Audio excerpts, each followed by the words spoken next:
In the last video, we talked about getting planning permission. Assuming now that you've had a successful outcome to that planning application, we cannot build yet. We've got permission to build, but we actually can't build because we have to satisfy, should I say, building regulations, or we need to get a building warrant, as it's referred to in Scotland. Now, there are many cost implications in this process, so we're going to cover some of that in this video. Just to look at where we are in the process of our roadmap from finding the land to putting the keys in your customer's hands, we are at the file stage. So we're going to talk about what you need to do in terms of satisfying building regulations. I'm Jim J. Davidson. I'm a property developer. I've had an interest in property since 1973 when my brother and I purchased a flat in the student area of Edinburgh and let out a couple of the rooms while we lived in the other two rooms. I established my first business in 1983 and built it up to a small chain of convenience stores and a petrol station, and in 2003 I established my current company, Findside Developments, sourcing its first off-market land in 2005. In 2020 I established this YouTube channel and shared with the viewers some of my developments, which are still available on this channel, and it generated a lot of interest. I've since created some training courses to satisfy that interest. The author of this book, You, a Property Developer, and you can get a copy of this, a free copy of this. There'll be a link up here and a link in the description below and at the end of the video on the end screen. So let's go back and have a look at what is required to achieve building control and satisfy the building control regulations. As I said at the beginning, you need to have building control regulations satisfied in order to be able to build. Now, this is an objective exercise as opposed to a subjective. So what I mean by that is planning being subjective, you may or may not get permission depending on your application.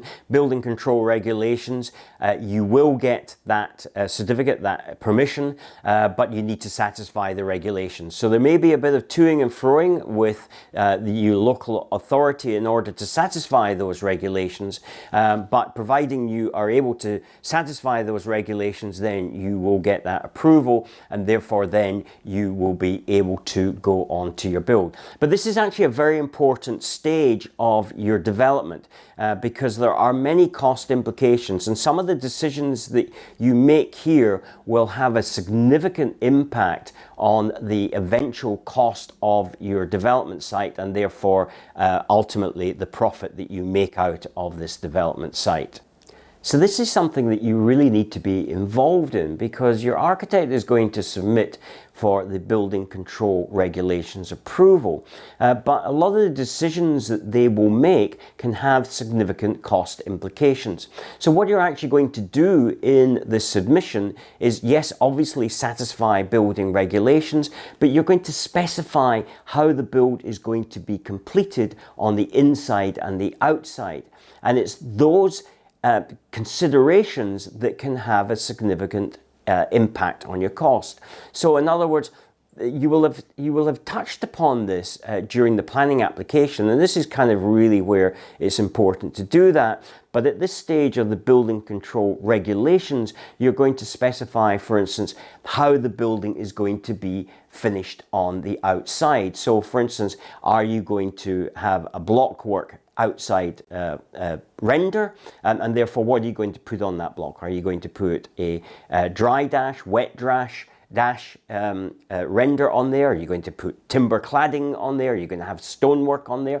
They all have very, very different cost bases, and architects can very much get carried away in this process in building their dream home, but you are not building a dream home. You're not even building a dream home for yourself. You're building a house that is going to make commercial sense, and you will have made certain decisions along the way, and you've got to make sure at this stage that your costs don't run out of control by having materials specified that's going to push up your costs.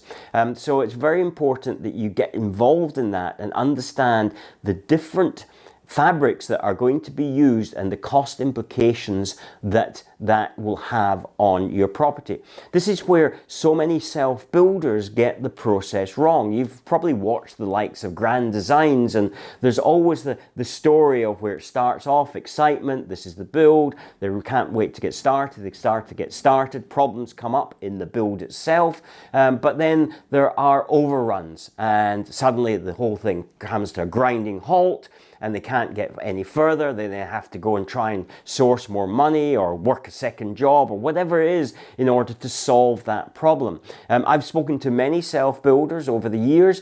I can cite one who an architect had told them it's going to be £800 a square metre to build the house. It ended up costing them £1,600 to build that house. Now, of course, part of the problem was that the architect had overspecified the bill, but not only that, they had not included all the and sundry items that come with a build, apart from just the physical build itself, the landscaping, the bringing in of services, all the different permits that you need, all the different things that you have to satisfy.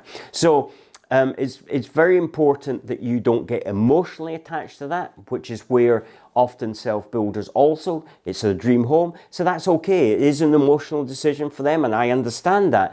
But as a commercial property developer, you cannot afford to get emotionally attached to it. Yes, build it to a good standard, but that is the standard that you set when you first looked at the land, because you had to buy the land at the right price. And of course, if you're not quite sure what that is, we've got some videos earlier in this series that will guide you through that process. But finding the land at the right price and negotiating that deal has determined how much you can actually spend on the build and ultimately sell it for. So there are lots of cost implications, and you need to be very much involved in this process.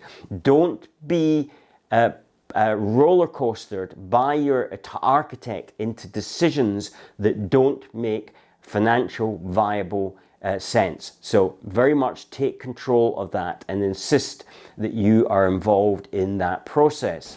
And one of the main documents in that process is the specification. So this is a document that is going to outline every part of that build and how it's going to be finished off and how it's going to meet the building regulations. So it's a very important document.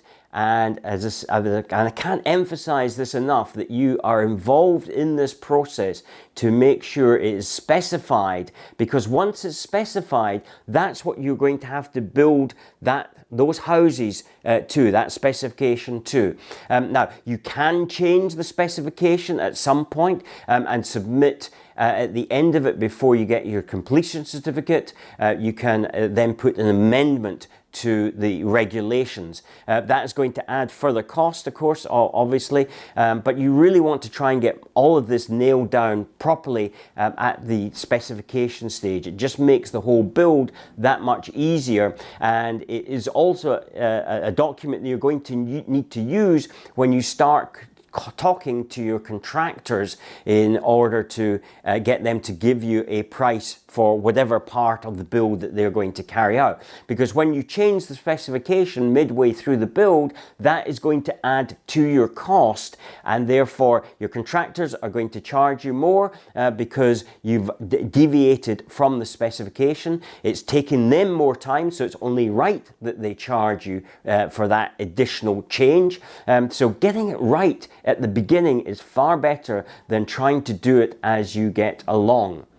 Or as you go along, should I say. There are other people who are going to be involved in that process, such as a structural engineer who needs to certify that the houses that you're building are structurally sound. They will design the foundations in order to be secure. They will look at the, so for instance, the structure of how you dispose of water. Part of that will have been accomplished during the planning process, but they're brought back in to make sure that you are building sound structures. They'll want to make sure that the superstructure is sound as well. And so these are fees that also you need to have taken account of in the early process. The So the structural engineer will produce all these different calculations. You'll get a hold of these calculations. They probably won't make an awful lot of sense to you. I kind of wonder sometimes if they make any sense to the building control officers, but they rely on the certification of the structural engineers. In other words, they've got the certificates, they've got the knowledge, and they rely on the fact that these guys know what they are doing. And then finally, what we're going to come to is the planning conditions that will have been as part of your your planning application. So the planning application, although it is approved, there'll be certain planning conditions in there, and again, you're going to address those conditions directly back to the planning authority, but also you're going to incorporate anything in there that needs to be brought into the building regulations. And so that all needs to be taken into account.